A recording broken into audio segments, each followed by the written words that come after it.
Assalamualaikum warahmatullahi wabarakatuh. Bagaimana kabarnya hari ini? Waalaikumsalam warahmatullahi wabarakatuh.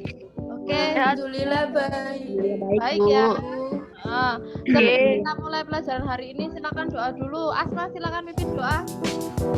Ya, mari teman-teman kita berdoa dalam hati mulai. Selesai.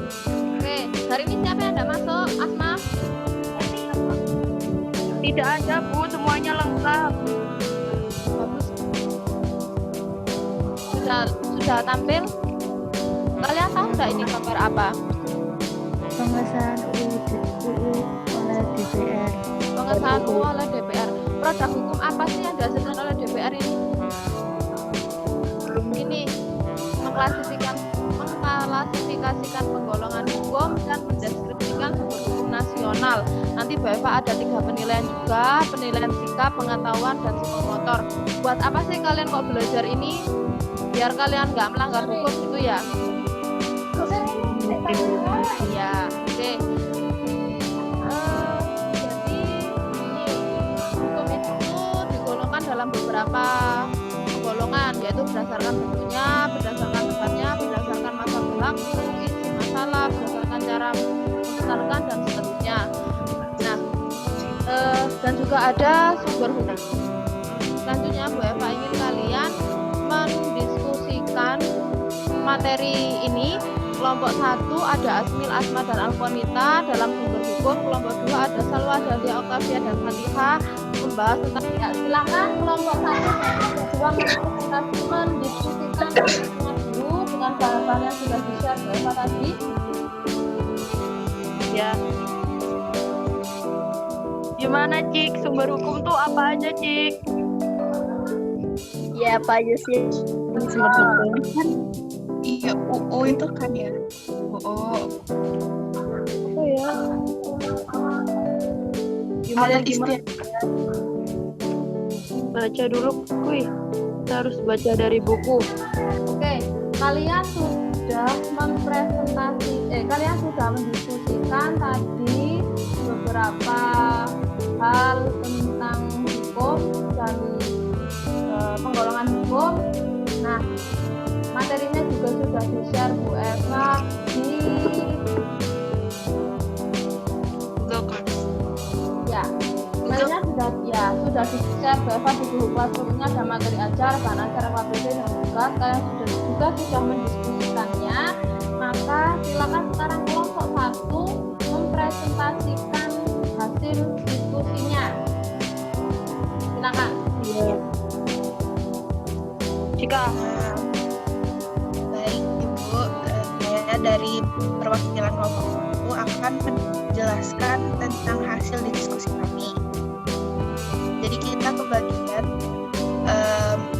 sumber hukum di Indonesia. Jadi di Indonesia itu ada 5 sumber hukum, yaitu 1 UU adalah aturan yang dibuat lembaga legislatif. Terus kedua itu kebiasaan seperti adat istiadat gitu. Ketiga traktat perjanjian internasional. Keempat jurisprudensi, yaitu putusan hakim terdahulu. Yang kelima dan yang terakhir itu doktrin, pendapat dari ahli. Oke, bagus sekali presentasi dari kelompok 1. Silakan kelompok 2 mau menanggapi. Silakan Oktavia menanggapi. Iya Bu, bagaimana putusan hakim terdahulu bisa menjadi sumber hukum Bu? Nah, bagus sekali pertanyaannya. Silakan kelompok 1 menjawab pertanyaan dari Oktavia. Saya jawab ya, Bu ya. Ya.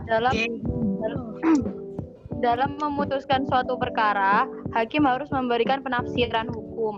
Sehingga hakim juga boleh menggunakan penafsiran hakim yang terdahulu sebagai rujukan. Oh gitu, jadi menyontoh gitu ya? Iya Bu. Oke, sip.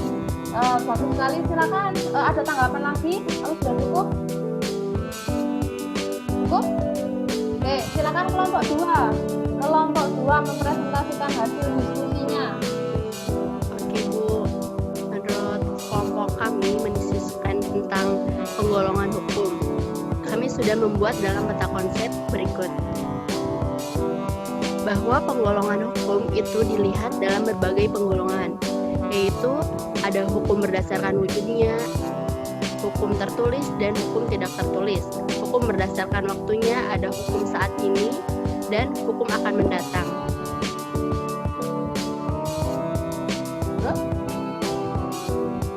Sudah Bu.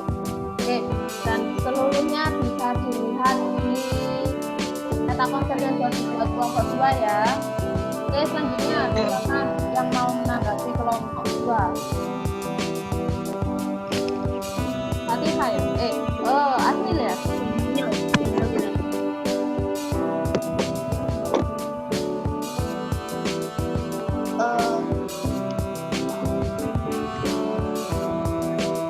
Maksud dari hukum privat dan publik itu apa?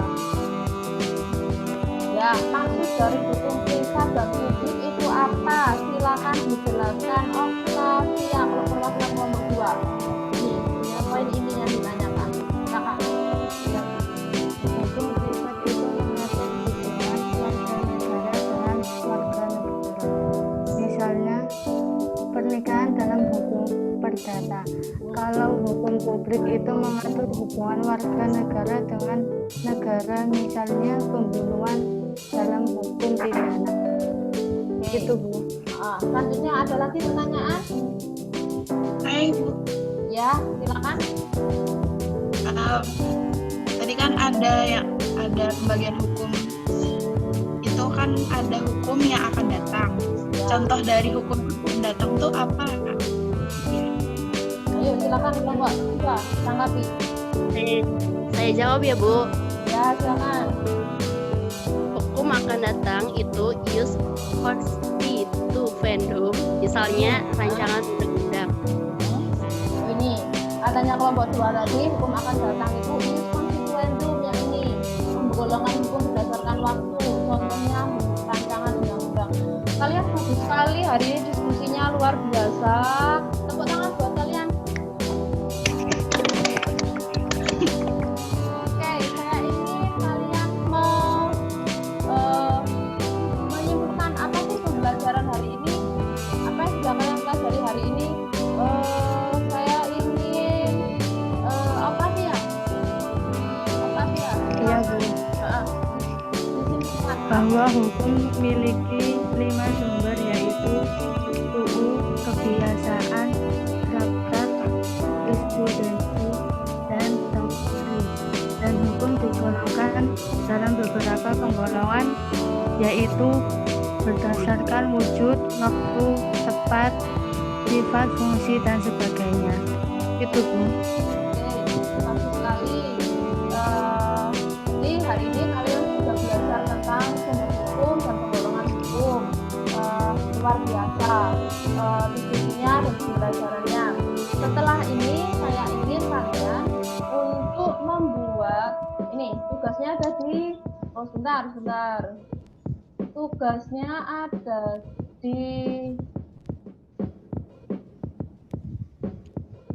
ini. Tugasnya ada di sini di Google Classroom-nya kalian. Bu Eva minta kalian mencari satu kasus pelanggaran hukum, lalu dianalisis berdasarkan sumber hukum dan penggolongan hukum yang berhubungan dengan kasus tersebut, lalu dibuat dalam laporan. Habis itu share di Google Classroom, ya? Ya Bu. Oke. Ya, Oke. Untuk pembelajaran selanjutnya kita akan belajar tentang sistem hukum dan peradilan. Tentang sistem peradilan.